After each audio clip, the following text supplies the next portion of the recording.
আসসালামু আলাইকুম প্রিয় দর্শক, আপনাদের সকলকে আমন্ত্রণ জানাচ্ছি অন্য মঞ্চের আলাপ চাইতে। প্রিয় বন্ধুরা, প্রীতি, সালাম এবং শুভেচ্ছা নেবেন। অবশেষে তাইজুল কোর্টের সাজানো রায়টা পাঠ করা হলো, বিচারপতিদের দিয়ে পাঠ করানো হলো। এই রায়টা কি হবে এটা আমরা আগে থেকেই জানতাম।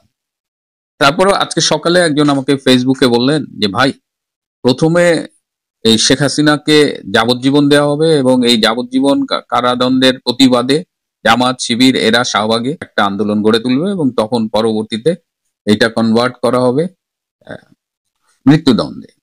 আমি বলেছিলাম যে ভাই, এত নাটক করার সময় তো তাদের হাতে নাই।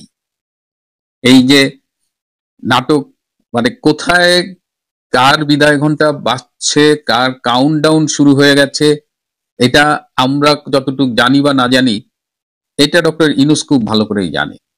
তাইজুল ছাত্র জীবনে যারে বলা হতো যে উঠতে ভুল বসতে ভুল শিবিরের তাইজুল, সেই তাইজুল আজকে এই আইসিটিতে যেটা কাজটা করলো, এটার কনসিকুয়েন্স আপনারা খুব তাড়াতাড়ি পাবেন। আজকে সেটা নিয়ে বিস্তারিত কথা বলবো না। শুরুতে হলো একটা মামলার একটা অবৈধ কোর্ট।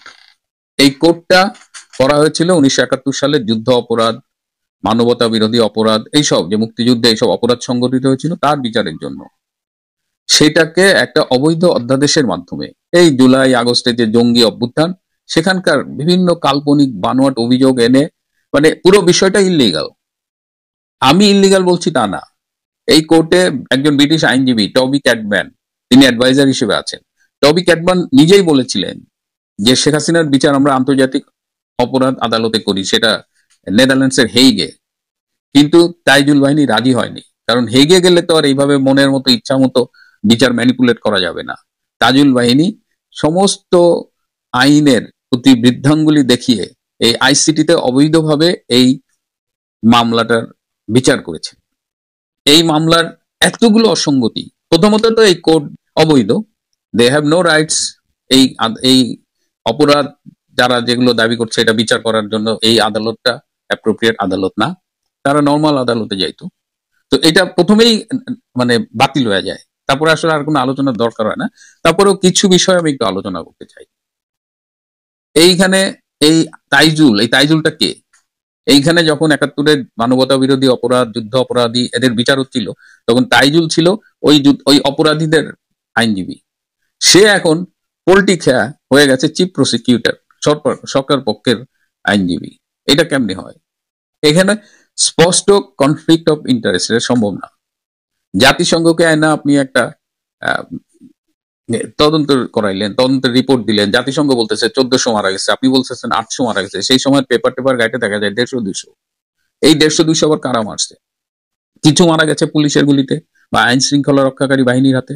কেন আইন শৃঙ্খলা বাহিনী রক্ষাকারী বাহিনী গুলি করেছিল? বিকজ জাতীয় স্থাপনা, কেপিআই, জাতীয় গুরুত্বপূর্ণ স্থাপনাগুলো ধ্বংস করছিল, তখন পুলিশ বাধ্য হয়ে গুলি করেছে। এবং পুলিশ যে গুলি করেছে এই সবগুলো কিন্তু ডকুমেন্টেড এবং আইন মেনে করা হয়েছে। পুলিশ যে আইন মেনে গুলি করেছে এটা আমি বলছি না, এটা কে বলছে? এটা জাতিসংঘের যে তদন্ত, এই হিউম্যান রাইটস কমিশনের যে তদন্ত রিপোর্ট, সেখানে কিন্তু এই যে অনুচ্ছেদ 98, 99, 111, 300, 314-তে এই ধরনের পুলিশি অ্যাকশনকে বৈধতার কথা বলা হয়েছে। তাহলে এবার বলেন যে এইখানে যতগুলো ডেড বডি পড়েছে সব কি পুলিশের গুলিতে? তাহলে ব্রিগেডিয়ার সাকোয়াত, তখন তিনি স্বরাষ্ট্র উপদেষ্টা ছিলেন, তিনি যে সিএমএ তে আহত আনসারদের দেখতে গিয়ে বললেন যে 7.62 বোরের যে গুলিটা, সেই গুলি নাকি পুলিশের কাছে, সেই অস্ত্র পুলিশের কাছে থাকে না। তাহলে এই স্পেশাল রাইফেল, এই স্নাইপার রাইফেল কারা ব্যবহার করেছিল? শুভ আফ্রিদি নামে একজন আর্মি থেকে বরখাস্তকৃত, তিনি ফেসবুকে স্ট্যাটাস দিয়ে বলেছেন যে তিনি এই আন্দোলনে স্নাইপার রাইফেল নিয়ে ছিলেন, তিনিও গুলি করেছেন। এই যে মুগ্ধ মারা গেছে, মুগ্ধর বাবা বলেছে যে মুগ্ধ পুলিশের গুলিতে মারা যায়নি। এই যে রংপুরের আবু সাইদ মারা গেছে, আবু সাইদের বুকে রাবার বুলেট লেগেছে, তার পোস্টমর্টেম 5 বার চেঞ্জ করা হয়েছে, সেখানে দেখা যাচ্ছে যে মাথার পেছনে ক্ষত। এই মাথার পেছনে ক্ষতটা কোত্থেকে আসছে? কেন আবু সাইদকে ঘটনাস্থল থেকে আহত হওয়ার পরে কোথাও নিয়ে যে তাকে 4.5 ঘন্টা পরে রংপুর মেডিকেল আনা হলো? কেন সেখানে ক্যামেরা ফিট করা ছিল? এবং ক্যামেরাগুলোর অবস্থান দেখবে যে বিভিন্ন ইনসিডেন্টে ক্যামেরাগুলো অনেক সময় দেখা যাচ্ছে যে বন্দুক দেখাচ্ছে, ক্যামেরা ফিট করে আছে বন্দুকের দিকে, কিন্তু ওই গুলিটা কোথায় গেছে এইটা আর ক্যামেরা দেখাচ্ছে না। ওই গুলিটা কি মানুষের গায়ে লেগেছে, নাকি কনক্রিটে লেগেছে, না মানুষের পায়ে লেগেছে? সো পুরোটা যে মেটিকুলাসলি ডিজাইন একটা প্ল্যান ছিল, কনস্পিরেসি ছিল, যেটা ডক্টর ইউনূস বলেছে, সেটা কিন্তু খুব স্পষ্টভাবে এই পুরো বিষয়টাকে আমরা দেখতে পাই। আরো অনেক অনেক ফার্স এখানে একজন আইনজীবী দিছে, রাষ্ট্রপক্ষ থেকে শেখ হাসিনাকে ডিফেন্ড করার জন্য একজন আইনজীবী দিছে, মোহাম্মদ আমির হোসেন। ক্যামেরা অন ছিল, তিনি বিচারপতিদের সাথে কথা বলছেন, তিনি হাসতেছেন। এই যে দেখেন, আমি ভিডিওটা রেখে দিছি। আপনি এখানে কথা বলেন, মিডিয়ার সামনে কথা বলেন,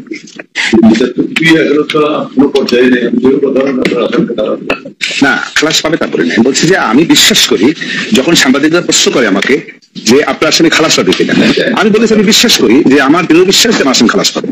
সেটা তো বলতেই পারি আমি, আমার বিশ্বাস, আমার চেষ্টা, সেটা কথা আমি বলতেই পারি। যদি ভুল হয় আমার আদালত আমাকে সংশোধন করবেন। তাছাড়া আমার না বলে উপায় কি? আমি যদি বলতে আমার আসামি খালাস পাবে না, তাহলে তো মানে জাতি এবং আমার মাননীয় আদালত লর্ডশিপও বলবেন যে কেমন লয়ার আমি স্টেট ডিফেন্সে নিয়োগ দিয়েছি যে আসামির ফাঁসি চাই, তাহলে তো এটা আরো খারাপ। আপনার জন্য খারাপ, আমার জন্য খারাপ। তো এই হলো বিচারপতি, চিফ প্রসিকিউটর, এমনকি আসামি পক্ষের আইনজীবীটাও এই নাটকে স্ক্রিপ্ট পাঠ করে গেছে। আমি তো ডাক্তার, আমি একটা জিনিস খুব কানে লেগেছে, যেমন বলছে শেখ হাসিনা নাকি জুলাইয়ের সেই জঙ্গি অভ্যুত্থানে আহতদের নাকি চিকিৎসার বাধাগ্রস্ত করেছিলেন। তিনি নাকি বলেছিলেন যে নো ট্রিটমেন্ট নো রিলিজ, কাউকে কোনো চিকিৎসা দেওয়া যাবে না, কাউকে এভাবে ফালায় রাখবা, রিলিজ করা যাবে না। তাহলে এই ভিডিওটা দেখেন তো। সাম্প্রতিক সহিংসতা আহত হয়ে অর্থোপেডিক হাসপাতাল ও পুনর্বাসন প্রতিষ্ঠান নিটোরে চিকিৎসা নেন 272 জন, এর মধ্যে এখনো পর্যন্ত গুরুতর 76 জন। তাদের অনেকেই রয়েছে অঙ্গহানির সংখ্যা।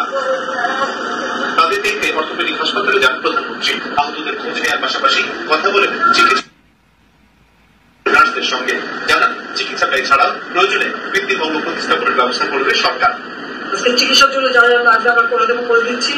আর যারা পা হারিয়েছে বা হাত হারিয়েছে আমরা কৃত্রিম পায়ের ব্যবস্থা করে দেবো, যাতে তারা আবার সুস্থ মানুষের মতো চলতে পারে, নিজের কাজ করতে পারে। মানুষ মেরে ঝুলিয়ে রাখা, পুলিশ মেরে ঝুলিয়ে রাখা, গাজীপুরে আমাদের করে মেরে ঝুলিয়ে রাখা, এটা কি ধরনের রাজনীতি আমরা চাই না। তাহলে কি দেখলাম, মানে মিথ্যাচার যে কতভাবে হয়েছে, এটা আসলে এটা আপনারাও জানেন, আমরাও জানি। এটা নিয়ে অনেক বেশি কথা বলার কিছু নাই। এই যে ক্যাঙ্গারু কোর্টে এরকম একটা ক্যামেরা ট্রায়াল হয়েছে, এবং সেটা দেখেন ধর্মের কল বাতাসে নড়ে। নইলে এই আমির হোসেন যে বিচারপতিদের সাথে হাসা হাসা কথা বলতেছে, সেটা আমরা কিভাবে পেলাম? কারা এই আন্দোলনে অংশগ্রহণ করেছিল ছাত্র জনতার নামে? এখানে রোহিঙ্গারা এসেছিল, এখানে দেশি বিদেশি জঙ্গিরা অংশগ্রহণ করেছিল। পাকিস্তানি জঙ্গি গোষ্ঠীর পক্ষ থেকে তারা দাবি করেছে যে বাংলাদেশের এই জঙ্গি অভ্যুত্থানে তারা অংশগ্রহণ করেছিল। এই যে মোহাম্মদপুরের বিহারীপট্টির থেকে বিহারীরা এসেছিল। তো এটা তো ছাত্র জনতার আন্দোলন ছিল না। 5টা অভিযোগে শেখ হাসিনার বিরুদ্ধে বিচার করে রায় দেওয়া হলো। সাথে আমাদের স্বরাষ্ট্রমন্ত্রী আসাদুজ্জামান কামালকেও মৃত্যুদণ্ড দেওয়া হয়েছে। এবং কদিন আগেই চিফ প্রসিকিউটর তাজিউল বলছে যে আমার উপরে প্রেশার করে লাভ নেই, আমি চেষ্টা করছি যত দ্রুত এই বিচার করা যায়। মানে একে তো প্রহসনের বিচার, সেটা আবার স্পিড। আমি ওই যে প্রথমেই বলেছি, তাদের হাতে খুব সময় কম। তারা মনে করছে যে এইভাবে একটা বিচার করলে বোধহয়, আমি জানি না what they will achieve from it. আপনি যদি চিন্তা করেন, 5ই আগস্টে কিন্তু তাদের মূল প্ল্যান ছিল শেখ হাসিনাকে হত্যা করা, এবং সেই প্ল্যানটা ছিল জামাতের, এবং সেনাপ্রধান জেনারেল ওয়াকার খান তাতে এগ্রি করেছিলেন। সেটা যদি চিন্তা করি আমরা, তাহলে তো শেখ হাসিনা বেঁচে আছেন, দেশের বাইরে নিরাপদে আছেন। বঙ্গবন্ধু শেখ মুজিবুর রহমান যখন 71 সালে পাকিস্তানে কারাগারে বন্দী, তখন 8টি মামলায় তার ফাঁসির আদেশ হয়েছিল। রাজনীতিতে সেই পুরনো হিসাবটা কিন্তু আবার ফিরে এসেছে। সুতরাং তারা শেখ হাসিনাকে ধরতে পারেনি, এখন তত রাগ ছাড়ছে। কিন্তু এটা করে কি তাদের শেষ রক্ষা হবে? ডক্টর ইউনূসের কি কাউন্টডাউন শুরু হয়ে গেছে? এই যে ডক্টর খলিল ভারতে যাবেন, সম্ভবত আগামীকাল যাবেন। He will feel the heat, তিনি টের পাবেন। আর সবশেষে একটা কথা, বেশ কিছু ফোন পেয়েছি, অনেকেরই মন খারাপ। যারা খুব মন খারাপ করছেন তাদের প্রতি আমার একটা পরামর্শ, যে মন খারাপ হলে মন খারাপ করতে হয়। যে কোনো ঘটনার যদি কোনো প্রতিক্রিয়া থাকে, যদি স্বাভাবিকভাবে কোনো প্রতিক্রিয়া হয়, অ্যালাউ দ্যাট, কিন্তু ভেঙে পড়া যাবে না। আমরা 15 মাস অতিক্রম করে এসেছি, এবং এই 15 মাসে 5ই আগস্ট আমাদের অবস্থান কোথায় ছিল, আজকে আমাদের অবস্থান কোথায়, আজকে শেখ হাসিনা কোথায়, জাস্ট হিসাবটা দেখেন। জাস্ট সময়ই শেখ হাসিনাকে রাজস্বিক ভাবে ফিরিয়ে আনবে। সো আমরা তো ক্রমশ শত্রুর মুখে ছাই দিয়ে এগিয়ে যাচ্ছি। তারা আজকে 32 ভাঙার চেষ্টা করেছে, ব্যর্থ হয়েছে। 32টা আসলে কিছু নাই, বেসিক্যালি গুড়িয়েই তো দিয়েছে, তাও তারা ব্যর্থ হয়েছে। এই কোর্টের একটা রায় দিয়ে তারা সাময়িক উল্লাস করবে, তারা তাদের অক্ষমতাগুলো ঢেকে তারা এই উল্লাসের মধ্য দিয়ে একটা মনস্তাত্ত্বিক চাপ আপনাদের উপরে প্রয়োগ করার চেষ্টা করবে। কিন্তু রাজনীতি, আমি কিন্তু ব্যক্তিগতভাবে এই রাজনীতির এই প্রক্রিয়ার মধ্য দিয়ে গিয়ে অনেকদিন পরে মনে হচ্ছে যে আসলেই রাজনীতি করছি। তো রাজনীতিতে দুঃসময় আসে, কিন্তু এটাই শেষ না। শেখ হাসিনা অত্যন্ত শক্ত আছেন, তিনি জানতেন এই রায়টা তার কি হবে, কিন্তু তিনি ভেঙে পড়েননি। তিনি ক্রমাগত কথা বলেছেন, তিনি বিশ্বের সামনে আজকাল কথা বলছেন। এবং এই যে সাজানো মামলা, এই যে ক্যাঙ্গারু কোর্টের রায়, এগুলো কোনো কিছুই থাকবে না। তাহলে এগুলো থাকবে না যে বলি কিসের ভিত্তিতে বলি? যে প্যাকেজে বাংলাদেশ আওয়ামী লীগ রাজনীতিতে ফিরবে, যে প্যাকেজে বাংলাদেশ আওয়ামী লীগ নির্বাচনে অংশগ্রহণ করবে, যে প্যাকেজে শেখ হাসিনা ফিরবে, সেই প্যাকেজেরই অংশ থাকবে এই আইসিটিতে যে অবৈধ বিচারগুলো হয়েছে সব বাতিল করে দেওয়া। এবং সেটা হবেই। আমার এই কথাটা আপনারা নোট ডাউন করে রাখেন। প্রিয় বন্ধুরা, আজ এ পর্যন্তই। যুদ্ধের মাঠে আছি। ভালো থাকবেন, সুস্থ থাকবেন। এই মুহূর্তে আপনাদের সামনে কথা বলতে এসেছি শেখ হাসিনার ফাঁসির রায় দিয়ে দিল ইউনূস। ভারত কি শেখ হাসিনাকে ফিরিয়ে দেবে? এই প্রসঙ্গটা নিয়ে আপনাদের সামনে কথা বলতে চাই। আমি প্রথমেই বলতে চাই যে রায় হলো কিসের রায়? শুধু এটুকুই বলতে চাই যে ইউনূসের বাবার ক্ষমতা নাই যে শেখ হাসিনাকে ভারত থেকে ফিরিয়ে আনবে ইউনূস, বরঞ্চ উল্টা রিয়াকশনে পতিত হবে ইউনূস, এতে কোনো সন্দেহ নাই।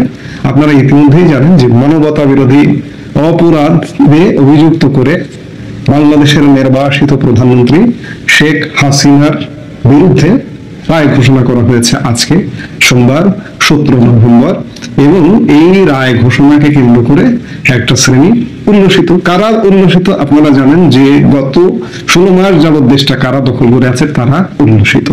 এবং তারা এটি বহু পূর্ব থেকে পরিকল্পনা, সেই পরিকল্পনার একটি অংশ আজকে